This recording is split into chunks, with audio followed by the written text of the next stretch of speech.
Everyone, आज हम बात करने वाले हैं कि अपना सिलेबस जल्दी से कैसे खत्म करें। तो देखो, अगर आपको अपना सिलेबस जल्दी से खत्म करना है और एक अच्छी परसेंटेज स्कोर करनी है, 90 95 लेकर आने हैं, तो एक बात तो अपने दिमाग से निकाल दो कि नहीं, इसके लिए मुझे बहुत सारा टाइम चाहिए। नहीं, आपको सिर्फ एक दिन चाहिए। ठीक है, एक दिन में भी ना, अगर आप लाइक 8 से 10 घंटे सॉलिड कंसंट्रेशन वाले, जिसमें आप इंटेंस डेडिकेशन से पढ़ रहे हो, उसमें ना ही आपका भाई बहन या फिर मम्मी पापा कोई नहीं होना चाहिए आपके कमरे में, आपके आसपास। आप सिर्फ बैठे और पढ़ रहे हो और कोई फोन, कोई डिस्ट्रैक्शन, कुछ नहीं। ठीक है, आप पढ़ रहे हो, ऐसा टाइम अगर आप दे सकते हो ना, तो आपके ये परसेंटेज आ जाएंगे। देखो यार, आपको ना किसी भी सब्जेक्ट को समझने के लिए, पढ़ने के लिए इतना ही टाइम लगता है, इससे ज़्यादा नहीं लगता। बस हम ये टाइम दे नहीं पाते बिकॉज हम क्या करते हैं, हम देखते हैं यार मैंने 3 घंटे पढ़े, मैंने 4 घंटे पढ़े।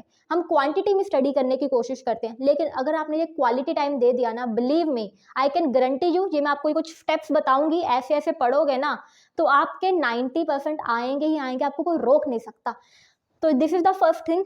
दूसरा, यार स्ट्रेस नहीं लेना अपने दिमाग में। अगर आप अभी ये करोगे ना कि मुझे एंजाइटी हो रही है, मुझे टेंशन हो रहा है, समझ नहीं आ रहा कैसे होगा कैसे होगा, तो उससे जो आपका कॉन्फिडेंस डाउन जाएगा। और जैसे ही आपको स्ट्रेस होगा, देन फिर आप डिस्ट्रैक्ट होंगे, क्योंकि स्ट्रेस में होता क्या है, भागो यार, निकलो इस चीज से, नहीं हो रही पढ़ाई, खत्म करो किताबें, हटो साइड, है ना। तो फिर डिस्ट्रैक्ट हो जाओगे। अगर डिस्ट्रैक्ट हो गए तो जो तुम्हारा टारगेट है वो पीछे रह जाएगा। और फिर डिस्ट्रैक्शन के कारण क्या है, दिमाग को तो पता है ना यार कुछ आता नहीं, तो कॉन्फिडेंस डाउन जाएगा, तो फिर अंदर से वो फील नहीं आएगी। तो एक कॉन्फिडेंस बनाए रखना है यार, I can do it, okay, मुझे इतना ही टाइम चाहिए। और ये हम ना कॉलेज में इतने टाइम में पढ़ते थे और एक अच्छी सी CGP लेकर आते थे 8 9, और बहुत बढ़िया हो जाता है। तो ये कोई हवा में मैं बातें नहीं कर रही कि यार आप नहीं लेकर आ सकते, यू कैन डू इट। बस तुम्हें अपना दिमाग सही रखना है और एक स्टैंडर्ड सेट कर लो कि मुझे 90 से नीचे नहीं जाना, this is my barrier. Okay, 90% से नीचे तो भाई मैं अफोर्ड कर ही नहीं सकता, और उसके लिए आपके पास एक वैलिड रीजन होना चाहिए। मैं क्यों 90 से नीचे नहीं लेकर आ सकता, यार ताने पड़ेंगे, बेइज्जती होगी बहुत ज्यादा, घर में घुसने नहीं देंगे वापस। जो भी तुम्हारे रीजन है, ठीक है, तुम्हारे कजन्स है, तुम्हारे रिश्तेदार है जो तुम्हें सुनाने वाले हैं, उन सबको लेकर आओ।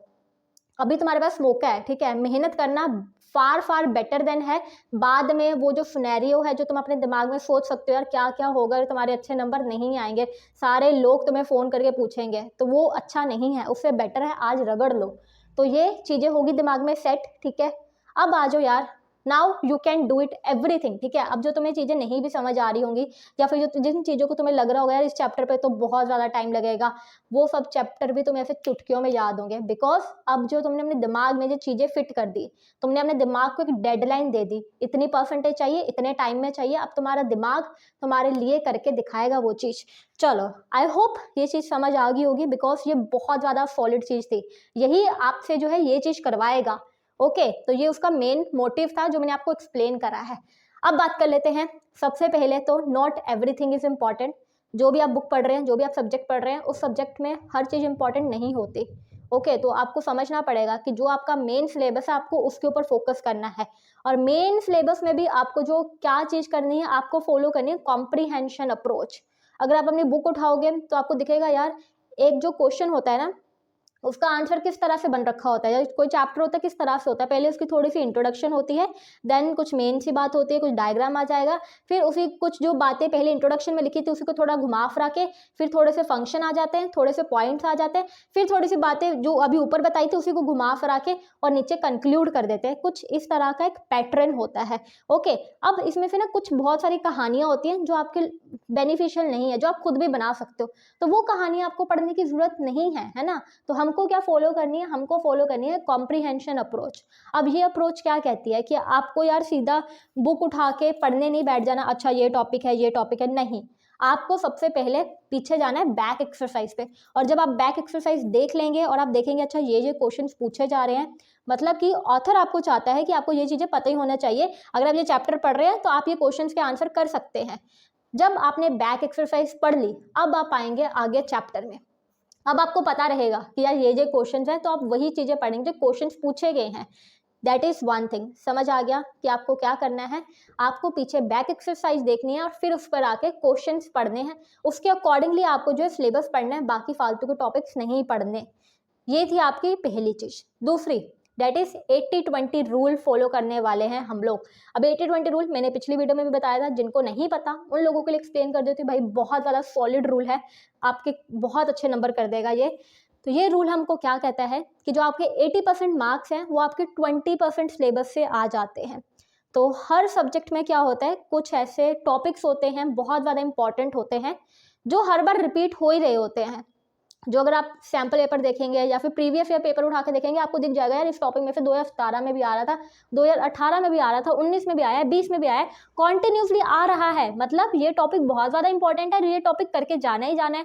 तो मतलब इस चैप्टर में अगर मेरे पास ये 10 टॉपिक हैं और उस 10 टॉपिक में से ये 4 टॉपिक्स ऐसे हैं जिनमें से हर बार क्वेश्चन आ रहा है, तो मेरा मोटिव क्या रहेगा कि यार जो वो 4 टॉपिक है उनको सबसे पहले पढ़ लो ना, क्योंकि उसमें तो यार पक्का शॉर्ट नंबर मिल ही जाएंगे, तो ज़्यादा नंबर दबोचेंगे सबसे पहले। तो दैट इज द 80-20 रूल। ये आपको हर चैप्टर में, हर सब्जेक्ट में लगा लेना है। अब क्वेश्चन आता है कि दी हमको पता कैसे लगेगा ये 80 वाले क्वेश्चंस कौन से हैं?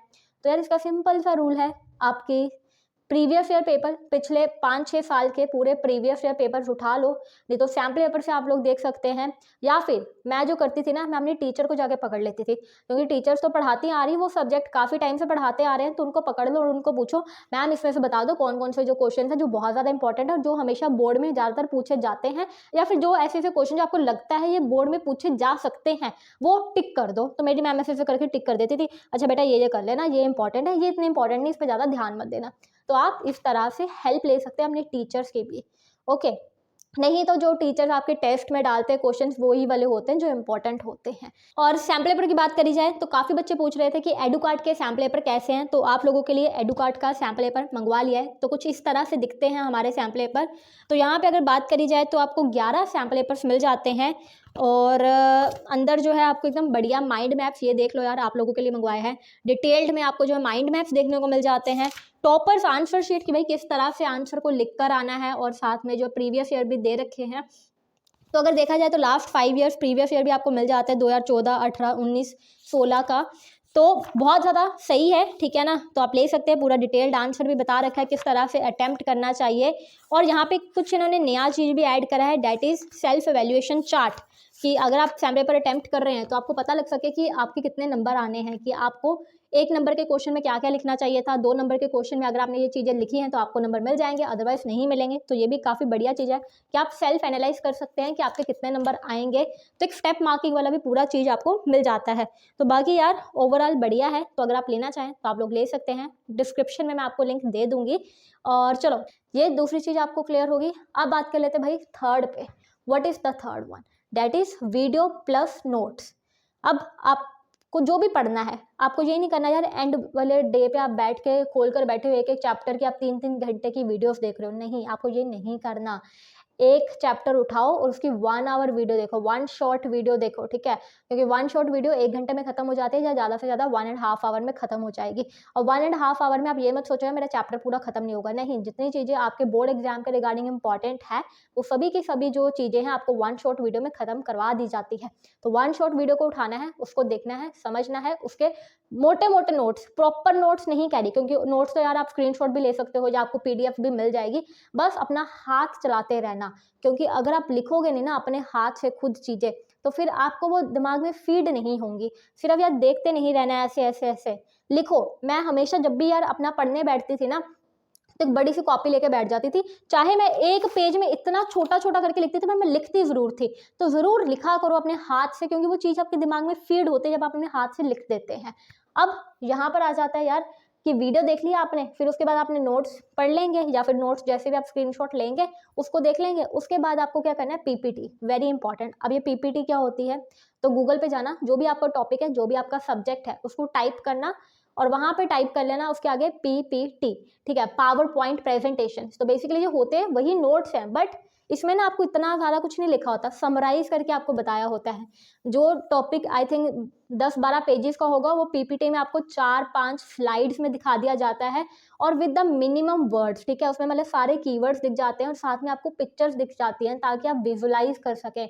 और जो आपकी विजुलाइजेशन पावर है वो बहुत ज़्यादा स्ट्रॉन्ग होती है। जो चीज़ आप शायद देखकर इतनी जल्दी नहीं याद कर पाएंगे, जब उसकी सामने पिक्चर बन रखी होगी आप उसको जल्दी याद कर पाएंगे। Specially for your theoretical subject, अगर आप हिस्ट्री पढ़ रहे हैं, सिविक्स पढ़ रहे हैं, ज्योग्राफी पढ़ रहे हैं, साइंस पढ़ रहे हैं, तो आई विल श्योरली रिकमेंड कि आप यार ज़रूर जाके PPTs देखो, बिकॉज वो आपको जल्दी हेल्प करती हैं दिमाग में चीज़ें जाने में। वो एक स्टोरी जैसी एक फॉर्म बन जाती है आपके दिमाग में, तो जल्दी चीज़ें याद हो जाती हैं।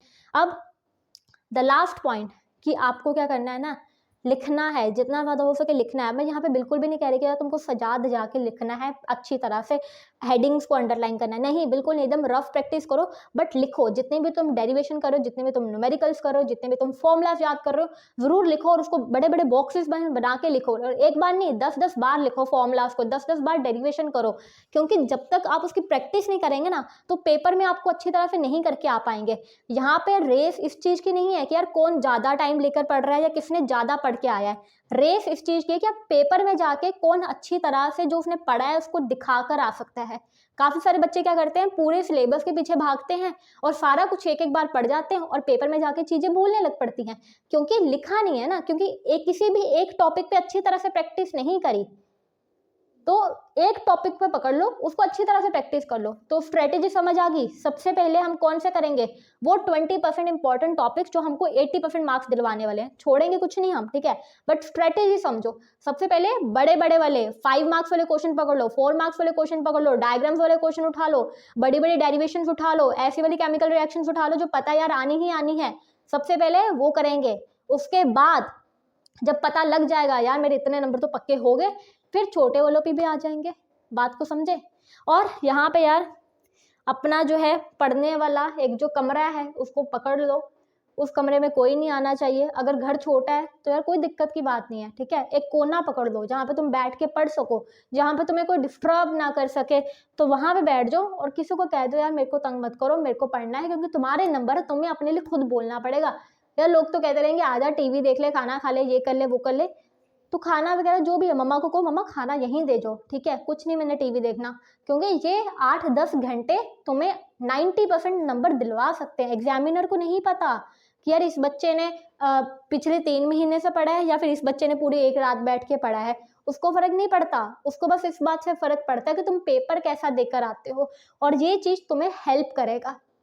तो अगर कुछ भी नहीं मिलता ना तुम्हें अपने घर में, तो यार बाथरूम में जाके पढ़ लो, ठीक है, क्योंकि तुम्हें पता है, तुम्हें उसकी अर्जेंसी पता है, मुझे नंबर चाहिए। अब आ जाता है यार, कंफ्यूज हो जाते हैं बच्चे बहुत ज़्यादा। दिस इज़ अ थिंग मैंने बहुत सारे बच्चों में देखा है कि पीपल गेट कंफ्यूज कि कौन सा सब्जेक्ट शुरू करें। मैथ्स पकड़ा है, नहीं समझ आ रहा है, एक एक्सरसाइज करने की कोशिश करी, बंद कर देंगे, फिर दूसरे सब्जेक्ट पे चलेंगे, फिर दूसरा करेंगे, दूसरा भी नहीं समझ आ रहा, फिर उसको भी बंद कर देंगे, तीसरा उठाएंगे, फिर क्या होता है, थोड़ी देर बाद दिमाग थक जाता है और फिर दुखी फील होता है, फिर लगता है मुझे कुछ आता नहीं। कंफ्यूज नहीं होना, अलग अलग सब्जेक्ट्स में डिसाइड कर लो यार मुझे कौन सा सब्जेक्ट आज उठाना है, और जो उठाना है वो करना ही करना है, फिर चाहे समझ आए चाहे ना समझ आए, फिर समझने की पूरी कोशिश करनी है। वो समझने की कोशिश कैसे करनी है वो मैंने आपको बता दिया। 1 शॉट वीडियोस देखो, नोट्स देखो, समझ आएंगी।